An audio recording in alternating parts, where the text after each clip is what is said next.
আসসালামু আলাইকুম everyone, welcome back to my channel. আজকের পর্বে আমি তৈরি করে দেখাচ্ছি 7 মাস থেকে 3 বছর পর্যন্ত বয়সী বাচ্চাদের জন্য একটা পুষ্টিকর নাস্তার রেসিপি। আশা করছি আমার আজকের রেসিপিটাও আপনাদের কাছে অনেক বেশি ভালো লাগবে। বাড়ন্ত শিশুদের জন্য সবসময় আমরা মায়েরা চিন্তিত থাকি কি খাওয়াবো এবং কি খাওয়ালে তাদের সকল প্রকার পুষ্টি উপাদান এক খাবারে পেয়ে যাবে। ঠিক তেমনই একটা পুষ্টিকর রেসিপি আজকে আমি শেয়ার করতে যাচ্ছি, যেটা বাচ্চাদের শুধু ওজনই বৃদ্ধি করবে না, সাথে সাথে ব্রেন ডেভেলপমেন্টেরও কাজ করবে। খুব সহজভাবে আমার রেসিপিটা আপনারা ফলো করে বাচ্চাদেরকে কম সময়ে এই রেসিপিটা তৈরি করে দিতে পারেন। রেসিপি ভিডিওর পাশাপাশি এরকম বাচ্চাদের জন্য পুষ্টিকর রেসিপি পেতে আমার চ্যানেলটিকে সাবস্ক্রাইব করে পাশে থাকবেন এবং ভিডিওটা ভালো লাগলে প্লিজ লাইক কমেন্ট শেয়ার করবেন। বাচ্চাদের রেসিপিটা করার জন্য এখানে আমি নিয়েছি একটা মাঝারি সাইজের মিষ্টি আলু আর নিয়েছি গাজর।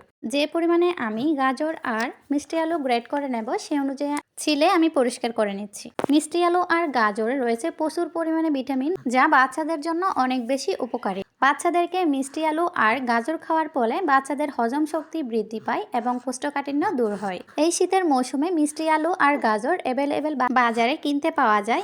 এই সময়ে এসে বাচ্চাদের জন্য বেশি বেশি মিষ্টি আলু আর গাজর আপনারা কিনে এনে সহজভাবে রেসিপিটা তৈরি করে দিতে পারেন।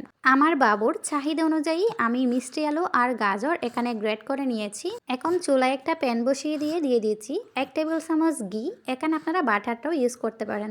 এখন ঘিটা গলে যাওয়া পর্যন্ত আমি অপেক্ষা করব। ঘিটা সম্পূর্ণ গলে গিয়েছে। এ পর্যায়ে এসে আমি অ্যাড করে দিয়েছি একটা এলাচ আর ছোট্ট একটা দারুচিনি। ঘিয়ের সাথে এই উপাদানগুলোকে একটু ভেজে নেব, এতে করে সুন্দর একটা ফ্লেভার পাওয়া যায়।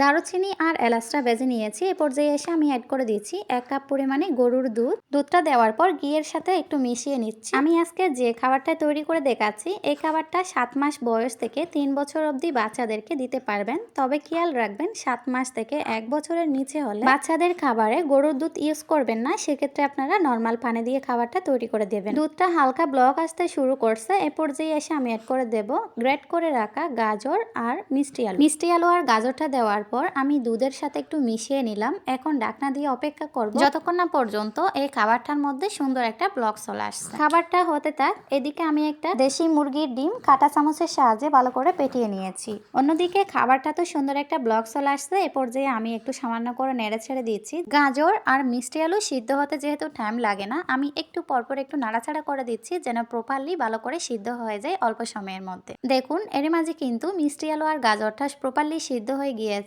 এখন আমি আর ঢাকনা দেব না। এখন অ্যাড করে দিচ্ছি সেই আগে থেকে পেটিয়ে রাখা ডিমটা। আস্তে আস্তে ডিমের মিশ্রণটা ঢেলে দিচ্ছি আর অন্যদিকে আমি অনবরত নাড়াচাড়া করে মিশিয়ে নিচ্ছি। এভাবে এক হাতে ডিমের মিশ্রণটা দেবেন আর অন্য হাতে প্রপারলি মিশিয়ে নেবেন, তাহলে কিন্তু ডিমের মিশ্রণ এক জায়গায় জমাট বেঁধে যাবে না। সুন্দরভাবে আপনি সেট করে নিতে পারবেন খাবারের সাথে। 2-3 মিনিটের মতো সময় নিয়ে ডিমটা দেওয়ার পর এভাবে অনবরত নেড়েচেড়ে খাবারটা রান্না করে নিয়েছি। এ পর্যায়ে এসে আমি অ্যাড করে দিচ্ছি 3টা খেজুরের পিউরি। 1 কাপ কুসুম গরম পানিতে 3টা খেজুর আমি 5 মিনিট ভিজিয়ে রেখেছিলাম। 5 মিনিট পর খেজুরের পিউরিটা বের করে নিয়েছি। সবশেষে আমি খেজুরের পিউরিটা দিয়ে এখন একটু মিশিয়ে নিয়ে খাবারটাকে নামিয়ে নিচ্ছি। এই তো ঝটপট রেডি হয়ে গেল আমাদের বাচ্চার জন্য পুষ্টিকর একটা রেসিপি।